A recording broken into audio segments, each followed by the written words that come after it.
We're going to be looking at, well, both those passages really, but particularly focusing on that reading from Isaiah. Let me pray as we begin, though. May the words of my mouth and the meditation of all our hearts be acceptable in your sight, O Lord, our rock and our Redeemer. Amen. When we moved to Cranfield a year and a half ago, we saw that in the rectory garden, you may well see it if you walk down to Rectory Woods, there's a colossal pear tree. And we got really excited about this. We thought this is brilliant. In fact, before we even moved here, we did a recce of the village just before we applied. And we saw over the wall this pear tree there. And we thought, this is brilliant. You know, we're gonna if we get it and we come there, we can cook the pears. Rebecca can do all sorts of yummy puddings with it. I don't know if you make pear jam, but I'm sure you can do chutney or something like that. It was going to be great. Our hope and our expectations are up here. And then upon moving here relatively quickly, I can't remember who it was, but someone kind of tried to settle our hopes down a bit and said, I wouldn't get your hopes too high on that pear tree. It's never really been that great. And sure enough, the first summer came, and it's useless. It is useless. Why it's not been cut down before, I've no idea. It's got lovely, lovely blossom, but these minuscule pears, you've got to get a magnifying glass out to see, and you can't even cook them or anything. And they just go on the road over the wall and get run over by cars, and then all the wasps come. So anyway. But imagine, we hadn't just moved into there and that was there. Imagine we'd taken this pear tree from a sapling and we'd sorted out the ground and the wall that's there, we built the wall ourselves and we'd cultivated it and nurtured it over years and years and years, decades. And then that crop of fruit came and again it was useless. How bad would we feel after that? Well, that's kind of what's going on in this passage in Isaiah 5 this morning. We hear the story of the unfruitful vineyard. And actually, in Isaiah 5, there are two tellings of that. I don't know if you've noticed that. There's the telling of the unfruitful vineyard in parable, and then there's also the telling of the unfruitful vineyard in history that follows it. In parable, verses 1 to 7. In history, verses 8 to 30. So we're going to consider those this morning. First of all, the unfruitful vineyard in parable. It starts off in those first 6 verses. This gardener takes a vineyard, and no expense is spared on making this the best vineyard ever. You notice that? Did you see everything? The spot that's chosen is a fertile hillside. This is the perfect place for it.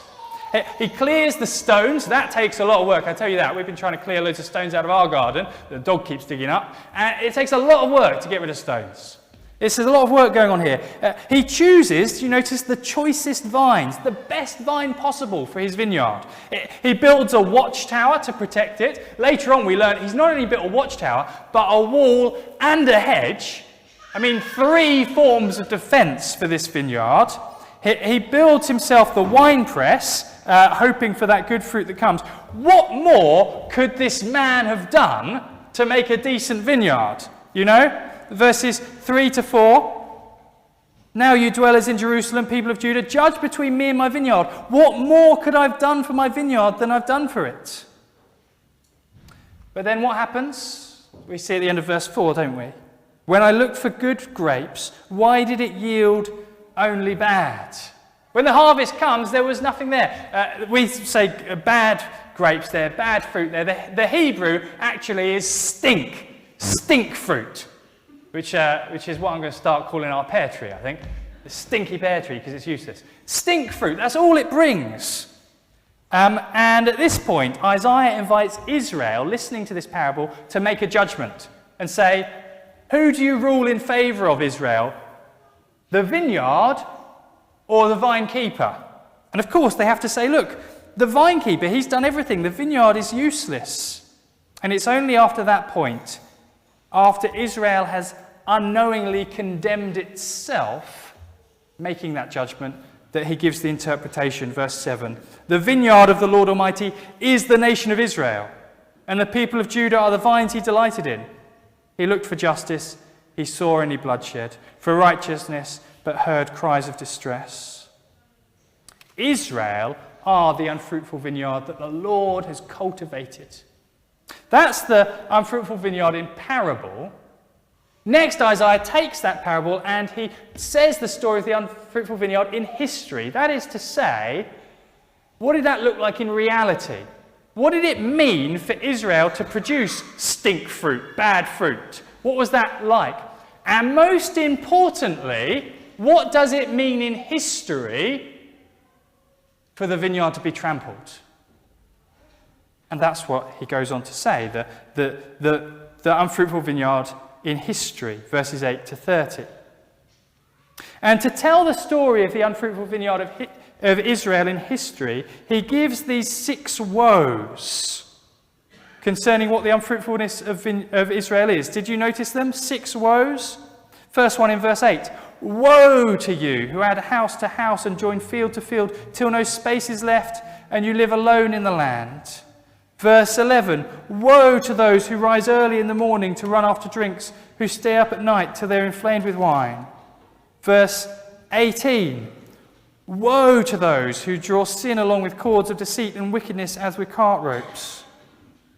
Verse 20. Woe to those who call evil good and good evil. Verse 21. Woe to those who are wise in their own eyes. Verse 22. Woe to those who are heroes at drinking wine and champions at mixing drinks, who acquit the guilty for a bribe, but deny justice to the innocent. Each of these woes speaks to the reality behind the unfruitfulness of Israel the vineyards. And the breadth of the woes, that there are 6, and that they cover issues from social injustice to slander of God himself, reveal how widespread, the state of Israel was at this time. We'll look at a few of them. Verse 8. Woe to those who add house to house and join field to field till no space is left. I thought it's interesting reading that one in Cranfield, isn't it? I thought some people might think that applies here with all the houses that are being built. But no comment on that at all. The point here in Israel, isn't it, is that Israel, all the rich are building house after house after house, and they're squeezing out the poor. So there's no poor left. There's no room for the poor left. There's a social issue, a social sin that they're committing. Or look at the woe in verses 18 to 19. Read that one again. Woe to those who draw sin along with cords of deceit and wickedness with cart ropes, to those who say, let us hurry. Let God hurry, let him hasten his work so we may see it. Israel is doubting that God is at work. They're doubting that God will come and judge. They're saying, God's not really at work. Let us see it. Show what you're doing, God. Show your work. And they doubt it. Or look at the woe in verse 20. Woe to those who call evil good and good evil, who put darkness for light and light for darkness. In this one, Israel is reversing and perverting God's ordained decrees of what is right and what is good and what is evil. They're saying, God says this is good and this is evil, and Israel is flipping it on its head and saying, no, this is good and that is evil. Question for us is, how relevant are these woes for us today? How are we guilty of these sins today, both as individuals and as societies? Take this last woe. I just want to speak into the last woe just for a moment that I read. Verse 20. Woe to those who call evil good and good evil, who put darkness for light and light for darkness. I was really, really reluctant to speak on this, and I didn't want to, because it can be divisive and painful for people I know. And I never want to speak on it without making it abundantly clear that the forgiveness of Christ is offered to all, no matter what we've done. But I just felt compelled to in this week as I looked at this. As I've noticed in recent days, what's been going on in America with the debate that's raging again over abortion in America. And the dialogue seems to go something like this. We hear society say to speak against abortion and speak for life is evil and wicked. And to speak for it is good. To preserve life, we're told, is wicked, and to take life is a virtue. But God says here, woe to those who call evil good and good evil. Of course, the danger when we come across a passage like this full of woes is that we might act like Israel does and get defensive and say, hang on a second, we're not all that bad. We're not like your pear tree in your garden, Isaac. There's some good stuff on us, but there's some bad as well. There's a mix. And we start getting a little bit defensive. And I think we've got to be careful that we don't get into that mindset. Instead, that we pray we have soft hearts and open ears to hear these words. And in fact, Isaiah himself is a model for us, because just in the next chapter, in Isaiah chapter 6, after these 6 woes, we get another woe in Isaiah chapter 6. Isaiah sees God himself. Isaiah chapter 6 verse 3, the seraphim are calling out in the temple. They're calling to one another, holy, holy, holy is the Lord Almighty. The whole earth is full of his glory. At the sound of his voices, the doorposts and thresholds shook, and the temple was filled with smoke. And we hear Isaiah say, woe to me, I cried. I am ruined, for I am a man of unclean lips, and I live among a people of unclean lips, and my eyes have seen the King, the Lord Almighty. Oh, to react like Isaiah does when we're confronted with the holiness of God. And so in these 6 woes, Isaiah is showing how in history Israel has been unfaithful, unfruitful, how they've produced this rotten stink fruit. And now he turns finally at the end to show what it means for that vineyard to be trampled, for the walls to be broken down, for the hedges to be brought down, for the watchtower to lie desolate and the vineyard to be trampled. And we hear about the inevitability of judgment. Verses 25 to 30. Let me read those again. Therefore, given all those things happening in Israel's life, given all the widespread social inequality and sins going on there, therefore the Lord's anger burns against his people. His hand is raised and he strikes them down. The mountains shake and the dead bodies are like refuse in the streets. Yet for all this his anger is not turned away. His hand is still upraised. He lifts up a banner for the distant nations. He whistles for those at the ends of the earth. Here they come, swiftly and speedily. Not one of them grows tired or stumbles. Not one slumbers or sleeps. Not a belt is loosened at the waist. Not a sandal strap is broken. Their arrows are sharp. All their bows are strung. Their horses' hooves seem like flint. Their chariot wheels like a whirlwind. Their roar is like that of a lion. They roar like young lions. They growl as they seize their prey and carry it off with no one to rescue. In that day they will roar over it like the roaring of the sea. And if one looks at the land, there is only darkness and distress. Even the sun will be darkened by clouds. Goodness me. Those are some stark words, aren't they? And that's how he ends the passage. They speak of God calling, whistling for a great nation. The nation, it's not named, it'll be named in a few chapters' time, is Assyria. Assyria, you can go to the British Museum and you can see all sorts of artifacts from Assyria. And they were a barbaric nation. You go into the British Museum if you want, you've got a free weekend in London, and you'll see the reliefs on the walls there, and you'll see them flailing off the skin of their enemies as they led them into captivity. And God, to God, Assyria is like a hunting dog that he whistles for. And they come at his beck and call to judge Israel. Don't know if you've seen the film 300 or Lord of the Rings, but you can picture it, can't you? All the way along a horizon, an army as vast as the eyes will see. And God is calling that army to come on judgment on his people. This is what's going to happen. And it happened in history when Assyria came and took Israel off into exile in judgment. Terrifying verses here. Again, look at verse 29. Imagine hearing verse 29 at that time. Their roar is like that of the lion. They roar like young lions. Bear in mind, there were no zoos at that time. You would not see a lion. If you did see a lion, you're probably dead. If you saw a lion and you lived to tell the tale, that was a story you would tell your grandchildren and their grandchildren. And so the idea here is terrifying. And it's all speaking about this inevitable judgment that will come on Israel, the vineyard. The trampling of the vineyard is worked out in history as Israel are destroyed, the temple is destroyed, and they're taken into exile by Assyria. That's where the chapter ends. And it's pretty depressing.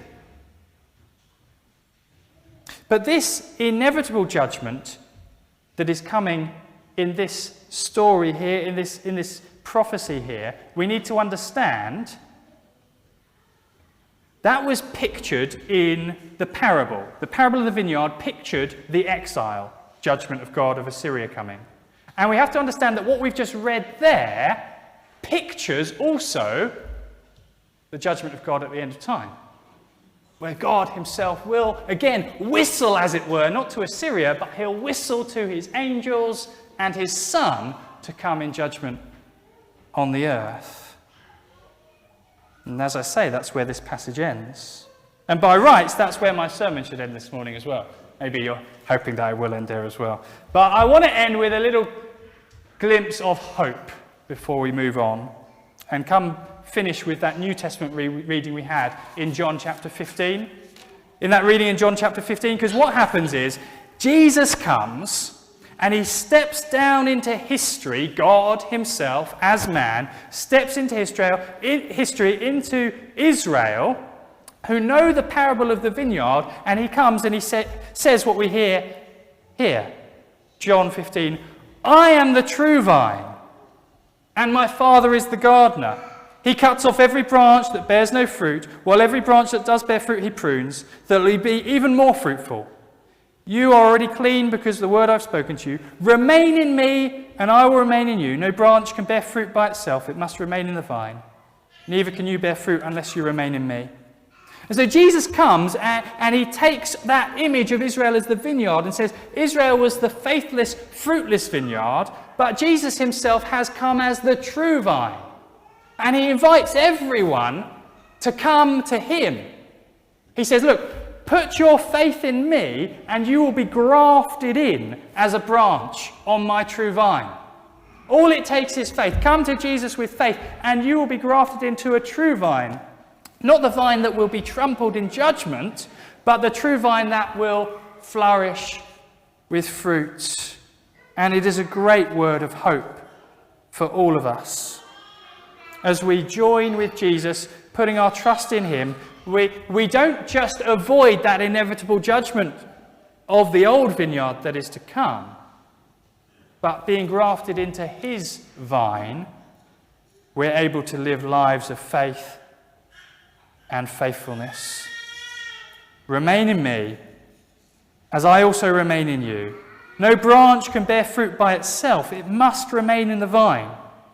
Neither can you bear fruit unless you remain in me. So I'll finish with a question. What sort of vineyard would you like to be? Let me pray. Lord God, thank you for your word. Thank you that you don't soften your word to us at times, but you speak the truth to us for us to hear. May we have hearts and ears like Isaiah, not to excuse our sin, but to own it and come to you with faith and repentance. Thank you that you sent Jesus for us to the cross to take the judgment we deserve and to be the true vine that we can be grafted into to bear much fruit. Lord, make us fruitful for you. We pray this in Jesus' name. Amen.